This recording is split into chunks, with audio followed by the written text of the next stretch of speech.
My team brings together so many people say, how do I keep my motivation? How do I not turn to drugs, not turn to drinking, not turn to bad behavior, not turn to Netflix, not turn to eating? With all the opportunities that exist today, why haven't you reached your next level of income, life, and wealth? In most cases, we've been lied to.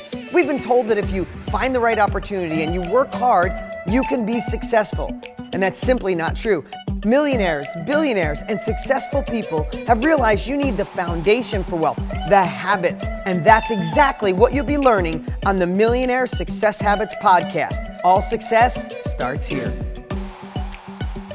All right, today I want to get right into some serious questions that you guys have been asking. I had my team bring together, and I do this every month, bring together the top questions to help you do one thing: reach your full potential. Listen, if you know anything about me, this is the place you come to get it raw, to get it real, to have no boundaries, to not hold back, to not tell you you're going to get wealthy or rich overnight for doing nothing. You have to change some habits. You have to adapt new rules in your life. But is it worth it?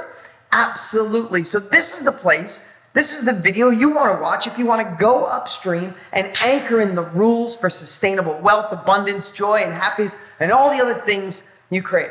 Today, this was a really serious question that came in a lot. And that is not quite an addiction. Some of you may be listening or watching and have an addiction, whether that's drugs or alcohol or a million other things it could be eating, could be anything. But so many of you have asked and said, when things get tough, when I feel like I let myself down, when I feel like I'm procrastinating, when I feel sad, when I feel overwhelmed, I turn to drinking, or I turn to eating, or sometimes I turn to drugs, or I turn to something like binge watch Netflix. Not that that's addiction. That's why I want to say this is like habits and addictions combined, right? So you're saying, I don't have an addiction, so why does this matter to me? It does, because I'm going to tell you to get addicted. Now you're like, okay, now you lost me.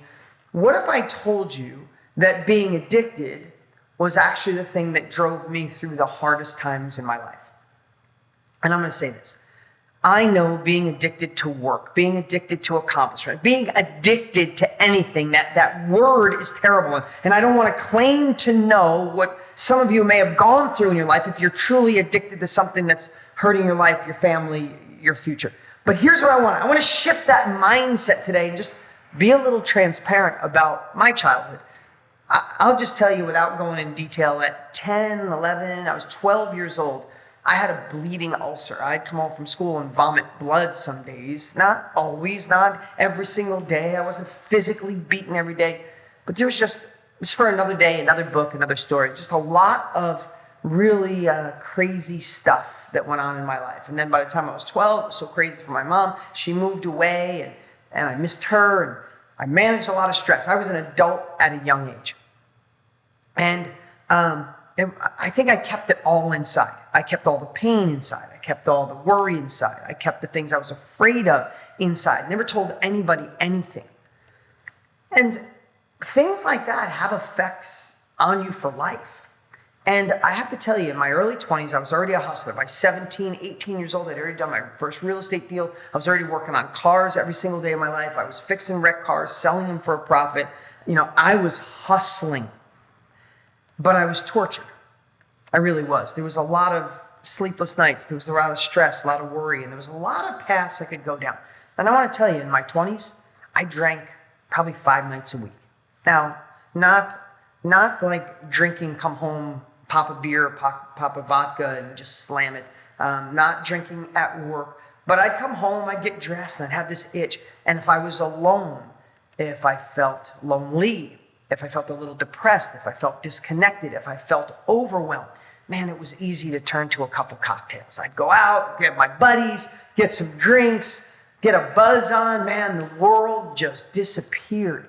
But it was cool that I had a great work ethic. I'd go home at 4 or 5 o'clock in the morning. Bars closed at 4 o'clock in the morning in New York when I was growing up. I'd get home 4 o'clock in the morning. I'd sleep a couple hours, get up and go to work again. Now I say that's my only thing I can share, that booze and going out a lot to the energy of a nightclub and dating obsessively for a while in my life, that covered the the sadness, that covered the ugly, that covered the thing I didn't deal with. It covered like that champagne bottle inside of me that I tucked all my negativity in, and I tucked all my fears and all the things in. It covered it. But then there was a certain point, I don't know the exact day, and it wasn't an epiphany. And again, I'm going to tell you the end result of this too. There was a day that I realized that my brain is going to obsess on something. It is. I need something until I'm smart enough, until I'm conscious enough, until I can meditate on a daily basis, until I'm aligned with God, the universe, until my chakras are in order. Like, until that happens, I needed something as a bridge. I wasn't emotionally intelligent enough to go, let me just sit in peace and meditate. No, I needed booze, I needed girls, I needed nightclubs, just being transparent. But then there was this moment that I shifted all that to accomplishment. I shifted all that to wanting to be successful. I shifted that to wanting to make an impact while I made money. I shifted that obsession to take care of my family. And I have to tell you, it doesn't mean you should stay in that place forever. It doesn't mean I'm telling you be addicted to work, be addicted to growth, be addicted to money. But I got obsessed, if that's a better word, with being a better version of myself, with making more money, with solving problems people told me I couldn't do, with being successful at a level that even my family said wasn't reachable. And when I did, it allowed me to have, for a while, a healthy obsession or a healthy addiction. Instead of turning to booze or obsessively dating or going out nonstop, I said, no, I'm going to read this book. I'm going to climb this mountain. I'm going to do what people can't. They said I can't be on TV. They can't be in it. I've never gone past, I probably have an 8th grade reading vocabulary. My 8th grade reading level by the time I graduated high school, I was in special ed. You can't write books. All right, I wrote multiple New York Times bestsellers. I was deathly afraid to speak in front of even my classroom. Now I speak in front of tens of thousands of people every year. I found a way to get obsessed and maybe a little addicted to success, to being a better version of myself, to growth. And as I started by running away from pain. I did it to quiet the noise, but it got me momentum. And here's the thing, you don't have to stay in that place.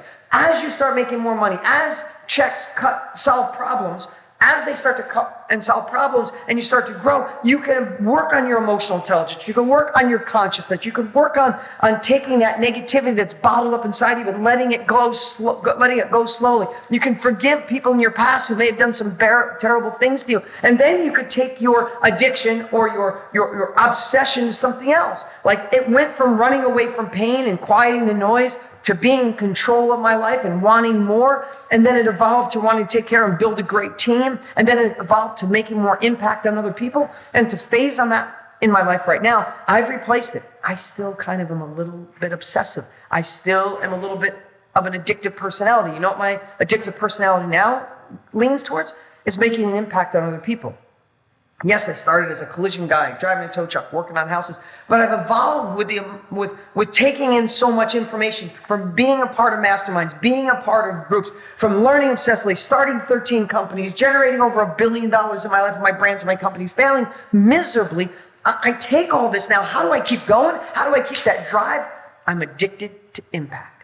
I feel that I am a channel to help people go faster. If you're listening today, take what serves you, throw the rest away. I'm hoping one little nugget I shared today gives you a spark to go to another level. And if that's the case, I'm addicted to that. And what gets me out of bed now, because I live in the house of my dreams. I got some great money in the bank. I own hundreds of houses. I got great investments. I have the best partners in the whole world. I got an amazing fiance. Kids are great. I'm blessed on so many levels. So what keeps the drive? What keeps the motivation?